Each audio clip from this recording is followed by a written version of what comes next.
오늘의 설교 제목은 믿음이란 인내와 단계가 있다는 제목으로 말씀을 전하고자 합니다. 여러분, 보이지 않는 하나님을 믿는다는 게 정말 어렵죠. 어떤 사람들은 차라리 내 주먹을 믿으라 하는 사람도 있습니다. 하나님께서는 우리 인간들에게 하나님을 보이시기 위하여 어떻게 하셨냐면은 이 세상의 우주 만물을 창조하시면서 세상의 산, 바다, 해, 달, 별, 이 모든 것을 보면서 누군가가 주인이 있다는 것을 알으라고 하였습니다. 그 다음에 우리 각자에게 우리 마음속에 양심이라는 것이 있습니다. 그래서 양심을 통하여 또 선과 악을 구별하며 하나님을 알 수 있는 마음이 있다는 것입니다. 세 번째로는 우리에게 성경을 주셔서 성경을 통하여 하나님을 알 수 있도록 기록해 놓으셨다는 것입니다. 그런데 많은 기독교인들이 성경을 읽지 않고 성경을 알지 못함으로 하나님을 발견하지 못하게 되며 여러 가지 사건들이 일어나게 되면은 하나님도 무심하시지, 하나님이 계신다면 어떻게 나에게 이렇게 할 수 있어 하면서 하나님을 원망하는 사람들이 있을 것입니다. 그래서 저는 창세기부터 시작하여 요한계시록까지 성경 말씀을 맥을 잡아주기 위하여 성경을 통한 설교를 이제부터 지속적으로 하고자 합니다. 오늘은 창세기 12장에서 25장까지를 아브라함을 중심으로 말씀을 전하고자 하는데요. 먼저 하나님께서는 이 세상을 창조하셨습니다. 진화론을 믿는 사람들이 있는데 진화론이 맞지 않다는 것을 왜 우리는 증거할 수 있냐면은 여지까지 진화가 됐다면 우리 인간이 왜 이대로 있는 것입니까? 원숭이가 변화가 돼도 변화가 됐어야 되고 그게 맞지도 않는 이론에 빠져 있는 사람도 있을 것입니다. 그렇지만 하나님은 분명히 세상을 본인이 창조했다 했습니다. 그런데 이 창조한 세상에 인간들이 타락함으로 그 죄 때문에 우리가 한번 노아 홍수 때 물로 심판을 받고 말았습니다.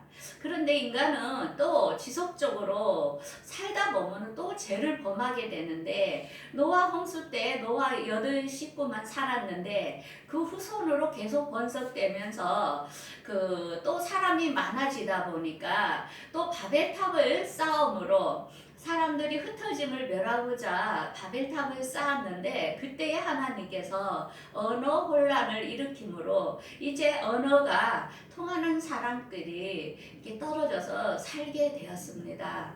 그때에 그 노아의 자손으로 통하여 셈이 나오게 되는데 셈을 통하여 아브라함이 그 족보를 이어나가게 됩니다.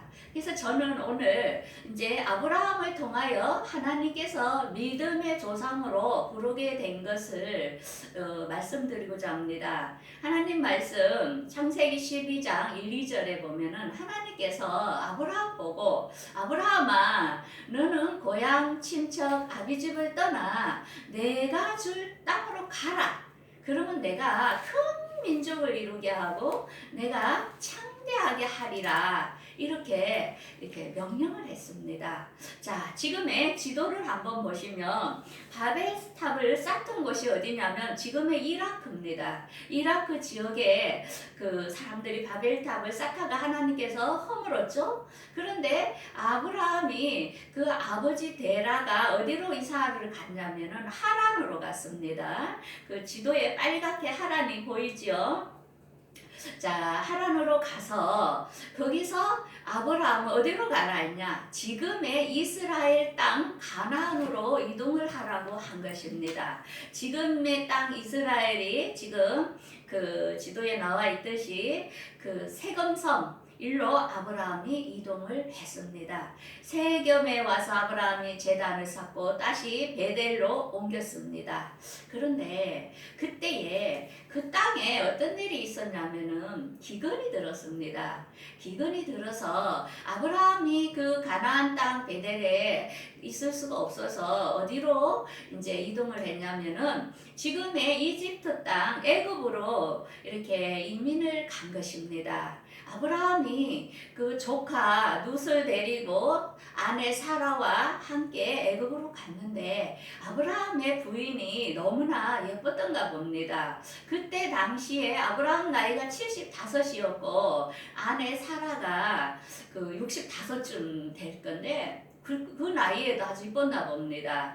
그래서 아브라함이 본인이 살고 싶어가지고 그 낯선 데 가면 아내가 너무 예뻐서 자기를 죽일까봐 아내 사라 보고 뭐라 했냐면은 당신은 이제부터 나의 누이가 되어라 하면서 이제 누이라고 속였는데 그 애굽의 왕 바로가 사라가 너무 이뻐서 사라를 자기 아내로 이렇게 삼았습니다.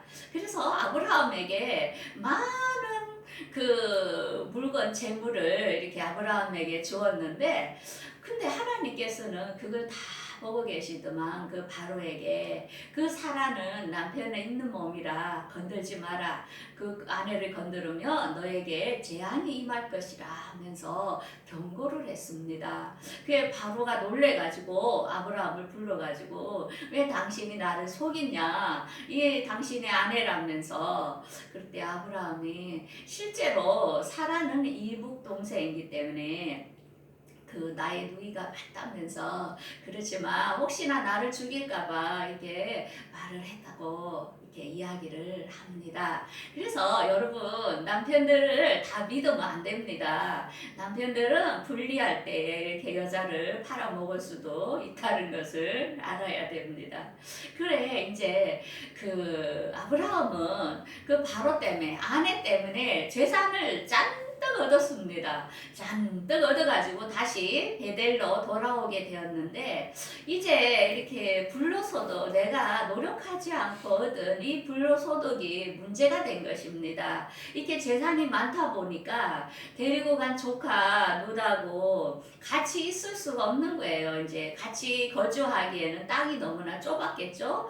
그래서 아브라함이 조카 룻 보고 뭐라 했냐면은 그 조카야 내가 우리가 이렇게 많아서 싸우면 되지 않지 하면서 너가 지금 땅이 많이 있으니까 너가 선택을 하여라. 너가 먼저 선택한 곳에 너가 가고 내가 그 나머지를 갖게 하면서 그 어떤 선택권을 조카에게 이렇게 줬어요.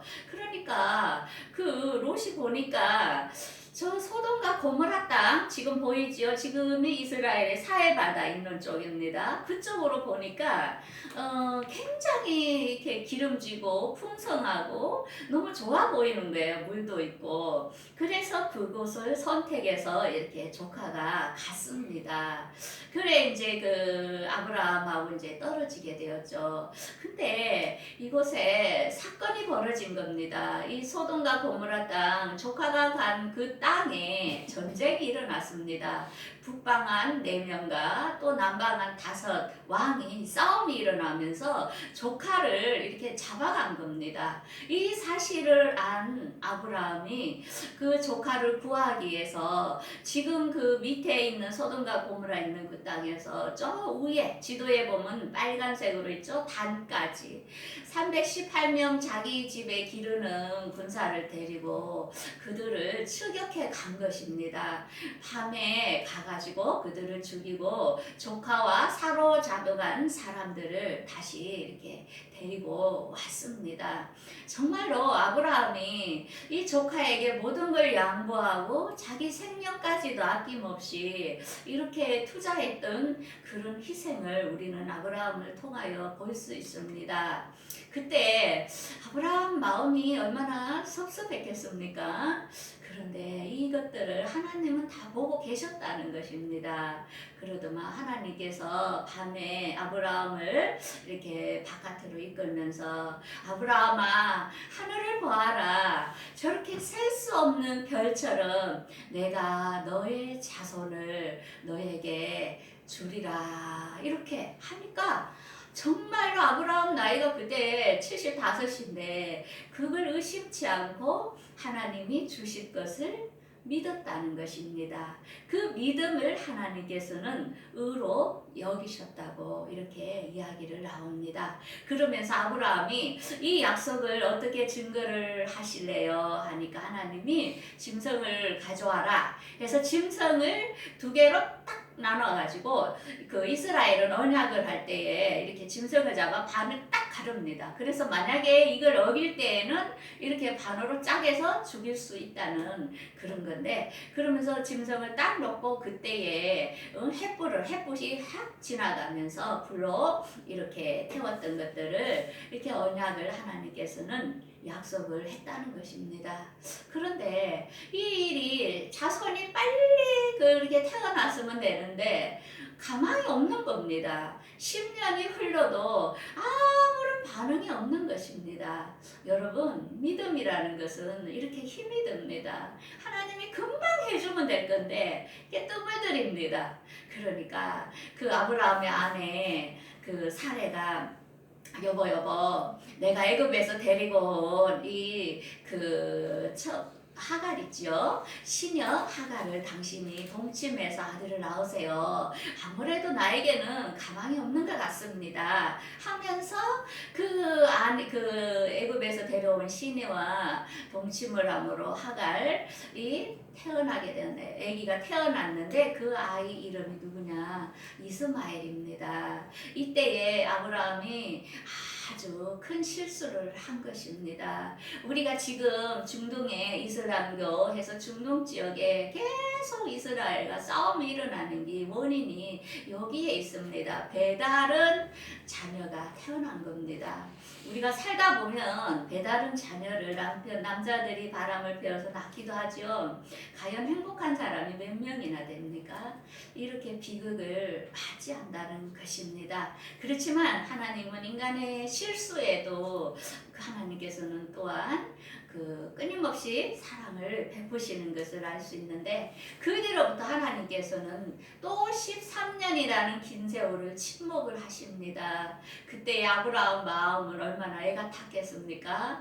하나님께 자신이 죄 지은 것도 마음이 심란했을 것이고, 그래서 정말 괴로워했을 것인데, 하나님께서 99세의 아브라함의 나이에 하나님께서 아브라함아 부르시면서 뭐라고 말씀하시냐? 나는 너와 약조한 하나님이 아니냐? 하면서 이제는 너의 이름 아브라함으로 바꾸라. 열국의 아버지라는 뜻이죠. 그리고 아내 사레를 사라라 바꾸라. 이건 뭐냐? 열국의 어머니라는 것입니다. 그 다음에 너희가 아들을 낳을 것인데 할례를 행하라. 지금부터 할례를 행할 것을 이야기했으며, 앞으로 또한 소돔성이 멸망될 것도 하나님께서는 그 뒤에 말씀을 해주십니다. 자, 그래서 아브라함은 하나님 말씀대로 온 집안 살고 있는 모든 사람들에게 할례를 행하도록 했습니다. 할례는 보통 태어난 집 8일 만에 할 때가 제일 아프지 않다고 하는데, 이렇게 이제 남성의 포피를 비워서 할례를 행했던 것을 이렇게 할 수 있습니다. 그리고 하나님께서 말씀하신 대로 그 조카 롯이 살았던 그 지역이 참으로 풍요롭고 잘 살고 이러다 보니까 사람들은 타락하게 되었습니다. 근데 가장 타락한 것은 뭐였냐면은 이때에 동성연애가 너무 심하게 이렇게 된 것입니다. 오늘날에도 우리가 동성연애가 세계적으로 퍼지고 있는데, 그게 하나님을 가장 분노케 하는 엄청난 죄악이라는 것을 우리에게 교훈을 주는데요. 이 소돔과 고모라 땅이 하나님께서 불과 유황으로 멸망시키면서 이곳에 의인 10명이 없어가지고 망하게 되는데, 조카 롯만 아브라함이 하나님께 기도함으로 조카 롯하고 두 딸만 살아나게 된 것입니다. 그래, 이 소돔과 고모라 땅이 현재 이스라엘의 어떤 모습이냐, 이렇게 사진에 있다시피 완전히 온전히 황폐한 곳입니다. 이런 땅으로 이렇게 변화되고 말았다는 것을 알 수 있습니다. 하나님은 우리가 범죄하는 곳에, 참으로 죄를 짓는 곳에 여러 가지의 전염병과 여러 가지 사건들이 터지는 건 뭐냐? 하나님의 진노입니다. 하나님의 분노를 이렇게 표출하는 것입니다. 그래서 우리는 재앙을 만날 때에 우리는 회개할 필요가 있다는 것입니다. 그 하나님의 말씀대로 그 아브라함이 100세에 아들 이삭을 낳았습니다. 얼마나 좋겠습니까? 그 사라는 90세인데 너무나도 우리가 지금으로 생각하면 어떻게 노인이 애를 낳을 수 있을까 상상할 수 없지만 하나님은 말씀으로 천지를 창조하신 분이 이런 것은 아무것도 아니라는 것입니다. 그래서 아브라함은 이렇게 낳은 아들을 얼마나 이뻐하고 정말로 푹 빠졌겠지요. 그러니까 하나님이 보시니까 아브라함이 아무래도 그 하나님보다는 아들을 더 사랑하는 것 같아요. 그래서 내가 저 아브라함을 한번 실험을 해봐야 되겠다. 그래서 아브라함에게 하나님이 이렇게 명령을 합니다. 아브라함아, 그 너 독자 이삭을 그 모리아산에 가서 바쳐라. 나에게 한번 바쳐라 하니까 아브라함은 뭐 의심도 할 것도 없이 그 이삭이 나이가 한 15살이 넘은 나이입니다. 그 이삭을 데리고 지금의 그 옆에 있는 한근성, 지금 여기가 모리아산입니다. 지금 이게 이슬람 그 사원으로 자리 잡고 있는데 이 지역에다가 서로 지금 싸우죠. 이슬람교에서는 여기에 이스마엘을 여기다가 아브라함이 제물로 바쳤다고 주장하고, 또한 우리 기독교에서는 이삭이라고 하고 서로 이렇게 하는 자리가 지금의 이슬람 한금동 사원인데, 앞으로 이곳에 제3성전을 지을 것이 이미 그 예언되어 있다는 것입니다. 놀랍죠? 그래서 아브라함은 이삭을 이렇게 결박해서 하나님께 드리는데, 이때 놀라운 것은 이삭은 어떻게 이렇게 부모가 자기를 결박시키는데 이렇게 순종했는지 너무나도 정말로 그 믿음과 순종이 대단한 것을 우리가 알 수 있습니다. 그때 하나님께서 진짜로 사실로 드리니까 하나님이 더 놀래가지고 아브라함아 그 이삭에게 손대지 마라 하면서 그 옆에 있는 수양을 드려서 하나님께 그 번제로 드린 사실입니다. 이때에 히브리서 저자는 이렇게 말씀을 합니다. 아브라함이 시험을 받을 때에 믿음으로 그 이삭을 드렸으니 이는 약속들을 받은 자로 내 그 아들을 드렸느니라. 이것은 그가 하나님께서 이삭을 죽은 자 가운데서 다시 살리실 줄을 믿었다는 것입니다. 이제는 아브라함이 믿음이 여러 가지 시험을 통하여 믿음이 이렇게 많이 성장된 것을 알 수 있죠. 그런데 그 아브라함의 아들 이삭도 마찬가지로 믿음을 유산으로 받았던 것입니다. 그래서 이삭이 자기 자녀 야곱에게 또한 이렇게 축복을 합니다. 그 다음에 그 축복을 받은 야곱은 또한 그 자녀들에게, 요셉의 자녀들에게 이렇게 또 믿음으로 축복을 합니다. 우리가 자녀들에게 무엇을 물려주겠습니까? 저는 가장 우리 부모님을 자랑스럽게 여기는 것은, 저는 재산을 받은 것은 없지만 믿음을 받았다는 것입니다. 믿음의 신앙을 지키면서 흐를 때에 정말로 하나님께 대를 이을 수 있는, 천국의 대를 이을 수 있는 그런 가문이 된다는 것입니다. 우리 역시 우리는 또 3대째 믿는 집안인데, 또 외할머니부터 또 엄마대로 해서 이렇게 계속 지속적으로 내려오고 있는데, 정말 우리가 세상에 어떤 부와 권력과 모든 학벌과 이런 자를 택할 것이 아니라 정말 하나님을 경외하는 자를 택할 때에 하나님께서 그 모든 것을 더해 준다는 사실을 우리가 알 수 있습니다. 그런데 아브라함은 거기에서 또 끝나지 않았습니다. 자녀가 믿음의 결혼을 시키고 싶어서 그 가나안 땅에 아브라함이 살고 있었지만은 자기 고향 하란에 가서 그 아내 이삭의 아내를 구하도록 하였습니다. 그래서 아브라함의 키우고 있는 신실된 종 엘리멜렉을 통하여 그 하란 까지 가서 그 아내를 구하러 갔는데 그 아브라함의 친척 라울의 그 아들 브니엘의 그 딸 느부가를 이렇게 맺게 됩니다. 근데 그 아내를 어떤 사람을 구했냐면은 이렇게 그 엘리에셀이 이렇게 기도를 했습니다.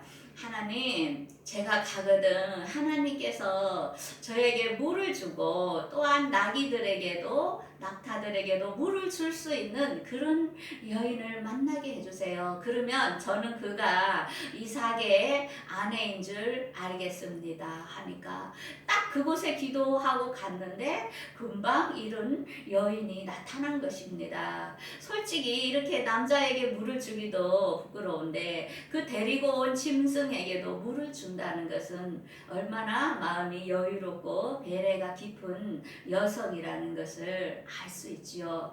그래서 이 여성을 이렇게 이끌고 와서 이삭과 이렇게 결혼을 하도록 하였습니다. 그래 부모들은 가장 중요한 게 뭡니까? 그 어떤 사위와 또한 며느리를 얻을 때에 믿음을 벌하는 것입니다. 어떤 학벌, 어떤 가문의 어떤 뭐 그런 재력 이런 것보다는 정말 하나님을 경외할 줄 아는 사람을 선택해 주는 것도 부모에게 책임이 있다는 것입니다. 자, 오늘의 말씀을 우리가 정리해 보겠습니다.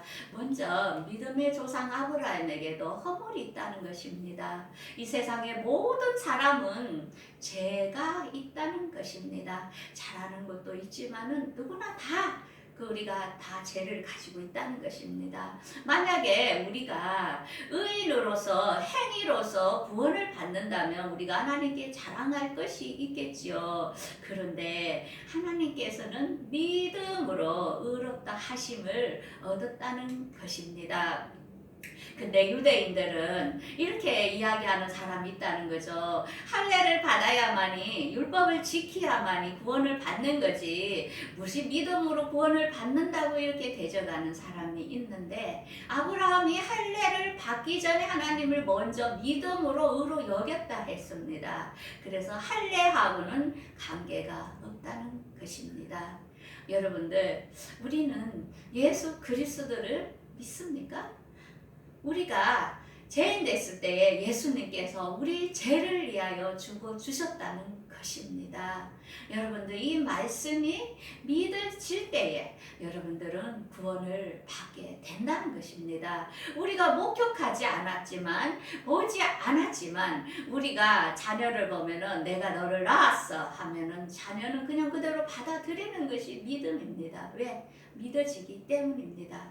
예수님께서 우리의 죄 때문에 십자가에서 돌아가셨어 하면은 믿어지는 것이 믿음이라는 것입니다. 그래서 여러분들 이 예수를 믿기를 원할 때는 예수 그리스도가 내 입으로 주인인 것을 시인하고 또 죽은 자 가운데서 살리신 것을 내 마음에 믿음은 구원을 얻는다고 말씀했으며 사람이 마음으로 믿어 의에 이르고 입으로 시인하여 구원에 이른다고 이렇게 말씀하고 있습니다. 믿음이라는 것은 뭐냐? 믿음이 없이는 하나님을 기쁘시게 하지 못하나니 하나님께 나아가는 자는 반드시 그가 계신 것과 또한 그가 자기를 찾는 자들에게 상 주시는 이심을 믿어야 할지니라 하였습니다.